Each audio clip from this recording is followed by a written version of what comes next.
Like a Hellcat.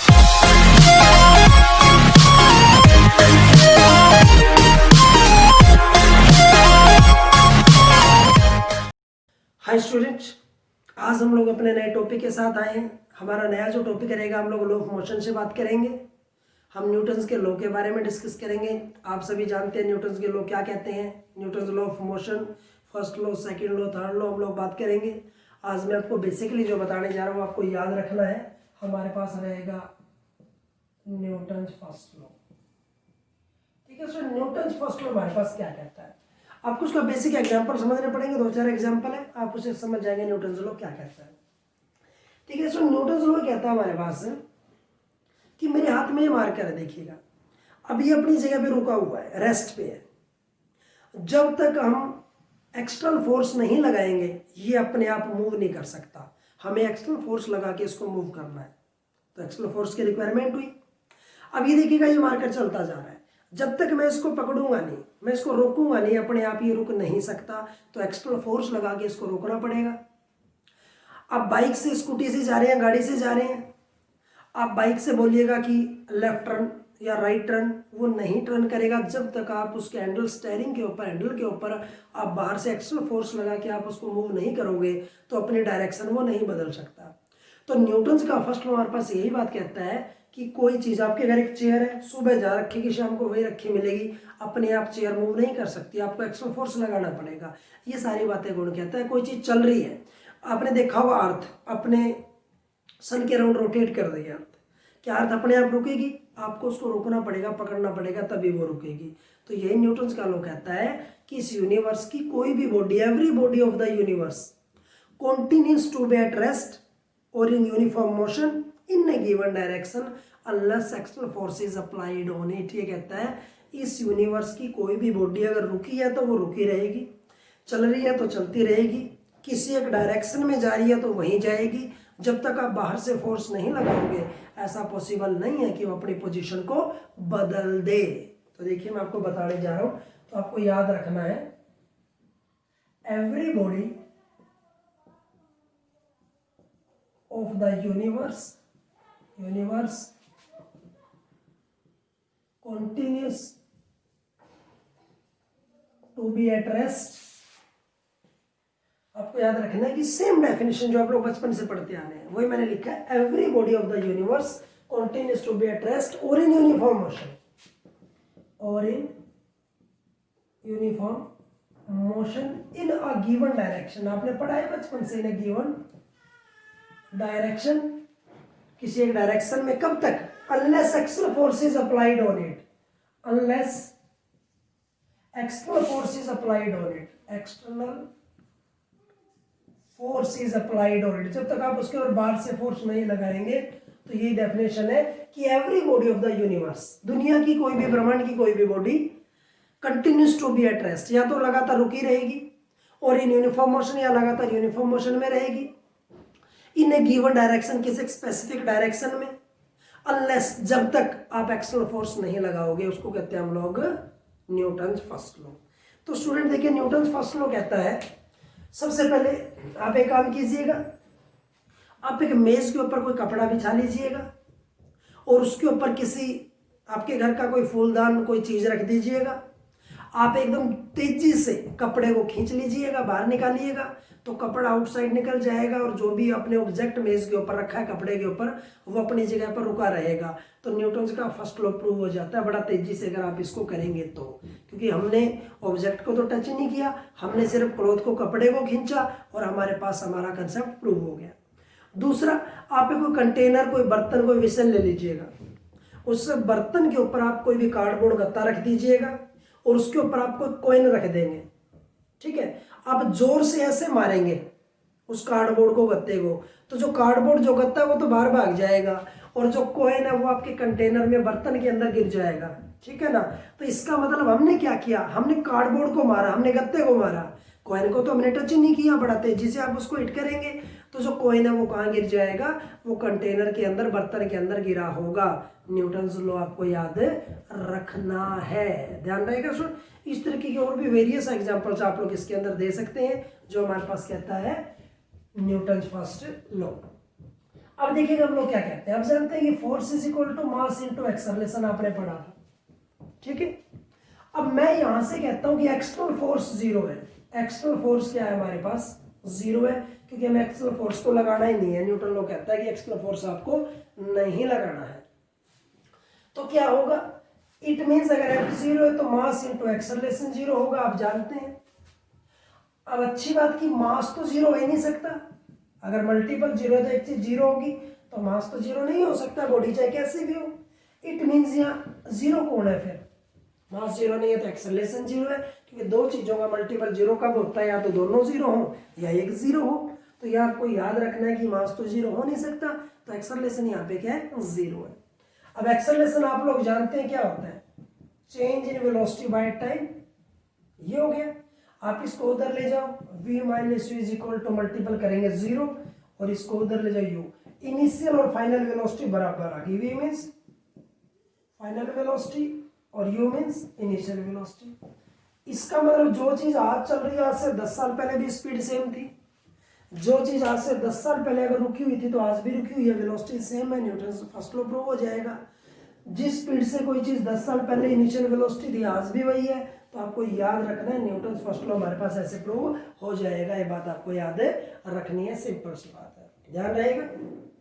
अब आगे जो चीज आ रही है मैं आपको बताने जा रहा हूं, वो रहेगा हमारे पास से छोटा सा टॉपिक मैं आपको बताने जा रहा हूं, जो हमारे पास रहेगा इनर्शिया। देखिएगा इनर्शिया क्या होता है। सुन, मैंने आपसे कहा सबसे पहले तो इनर्शिया और न्यूटन लॉ का मैं आपको फर्क बताऊंगा क्या होता है। इनर्शिया भी ये कहता है हमारे पास, it is the inability in a body to change by itself its state of rest और uniform motion in a given direction unless external force is applied on it. Inertia बोलता है किसी बॉडी में ऐसी प्रॉपर्टी कि वो रुकी है तो रुकी रहे, चल रही है तो चलती रहे, किसी एक स्पेसिफिक डायरेक्शन में जा रही है तो उधर जाते रहे, जब तक बाहर से फोर्स ना लगे, एक्सटर्नल फोर्स ना लगे। तो देखिएगा यही बात तो बोली न्यूटन के लॉ ने और यही बात बोली इनर्शिया ने, फिर दोनों में कोई तो फर्क होगा। तो देखिएगा न्यूटन लॉ के स्टार्ट में मैंने बोला every body of the universe, दुनिया की हर बॉडी पे लागू है, वो न्यूटन लॉ हो गया एक तरीके से। लेकिन इनर्शिया मैंने कहा स्पेशल प्रॉपर्टी किसी एक बॉडी की। अगर मैं सिर्फ इस एक मार्कर की बात करूंगा तो वो इनर्शिया में काउंट होगा, और दुनिया में जितने मार्कर इस्तेमाल होते हैं मैं उनकी बात करूंगा तो न्यूटन लॉ। अगर मैं सिर्फ इस व्हाइट बोर्ड की बात करता हूं तो इनर्शिया, और मैं दुनिया में जितने व्हाइट बोर्ड है मैं सबकी फैमिली की बात करता हूं तो न्यूटन लॉ। तो किसी स्पेसिफिक ऑब्जेक्ट की बात करेंगे तो हम उसको इनर्शिया बोलते हैं, और वो लॉ को हम लोग क्या बोलते हैं, न्यूटन लॉ। तो देखिएगा क्या कहता है हमारे पास, it is the inability in a body, inability in a body to change by its state of, to change by its state of rest or of motion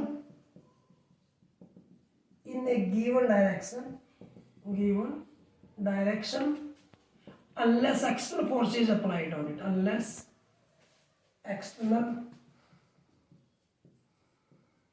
force is applied on it। देखिएगा क्या मैंने कहा, आपको ये uniform word मिल जाएगा, uniform मिलेगा, ठीक है ना। मैंने बता दिया स्टैंडर्ड वे से कि it is the inability in a body to change by itself its state of rest और of uniform motion in a given direction unless external force is applied on it, उसको हम लोग बोलते हैं inertia. तो देखिए मैंने कहा it is the inability in a body, मैं किसी एक स्पेशल बॉडी की बात करूंगा तो इनर्शिया, और न्यूटन लॉ में मैंने लिखा था every body of the universe, में दुनिया की हर बॉडी की बात करूंगा तो हमारे पास नाम क्या रहेगा, वो रहेगा हमारे पास न्यूटन लॉ। अब इसको मैं 3 कैटेगरी में तोड़ता हूं, देखिएगा कैसे।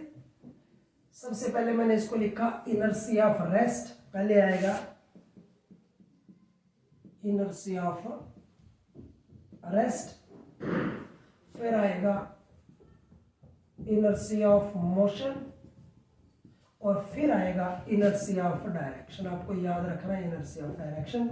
इनर्शिया को मैं 3 कैटेगरीज में तोड़ूंगा, याद रखना आप लोगों ने। देखिएगा इनर्शिया ऑफ रेस्ट का मतलब क्या है, कोई बॉडी अपनी रेस्ट की पोजीशन को ना बदले, बताऊंगा कैसे, पहले डेफिनेशन देखिएगा। मैं इसको सेम लिखूंगा, it is the inability in a body to change by itself its state of rest, मैं रेस्ट तक लिखूंगा, और उसके बाद मैंने लिखना है unless external force is applied on it, क्योंकि इनर्शिया ऑफ रेस्ट मींस कि it is the inability in a body to change by itself its state of rest, जो अपनी रेस्ट की पोजीशन को अपने आप ना चेंज कर पाए उसको बोलते हैं इनर्शिया ऑफ रेस्ट। तो याद रखना है, it is the inability in a body to change by itself, to change by itself its state of rest, अपनी रेस्ट की पोजीशन को नहीं बदलेगा। उसके बाद क्या लिखना है, कब तक, unless external force is applied on it, force is applied on it, जब तक आप इसके ऊपर बाहर से फोर्स नहीं लगाओगे वो जाएगा अरेस्ट। एग्जांपल बताऊंगा मैं इसके, अभी पहले डिफाइन कर दूं। इनर्शिया ऑफ मोशन क्या होता है, जब बॉडी मूवमेंट में होगी तो अपनी पोजीशन को अपने आप चेंज नहीं कर सकती, तो आपने क्या लिखना है, it is the inability in a body to change by itself its state of, अब रेस्ट काट देंगे हम लोग, मोशन, ठीक है, unless external force is applied on it. तो आपको याद रखना है, it is the inability in a body to change by itself, to change by itself its motion, आप लोग लिख सकते हैं इट्स मोशन, इट्स मोशन, ठीक है ना, कब तक, unless external force is applied on it, external force is applied on it, जब तक आप इसके ऊपर बाहर से फोर्स नहीं लगाओगे तो हम उसके रेस्ट की जो मोशन की पोजीशन उसको नहीं बदल सकते। यूनिफॉर्म मोशन की पोजीशन भी हम लोग लिख सकते हैं, कोई जरूर नहीं हम लोग ऐसा लिखें, ठीक है ना, हम इसको यूनिफॉर्म मोशन की पोजीशन भी लिख सकते हैं, आपको अपनी लैंग्वेज बनानी है, कोई मायने नहीं रखता। अब तीसरी बात कहता है डायरेक्शन, तो उसके अंदर क्या होगा, it is the inability in a body to change by itself its direction unless external force is applied. तो याद रखना है, it is the inability in a body to change by itself, to change by itself its direction, अपनी direction को नहीं बदलेगा, unless external force is applied on it, force is applied on it, जब तक इसके और बाहर से फोर्स नहीं लगेगा। याद रखना है, ये हमारे पास तीनों की डेफिनेशन होगी।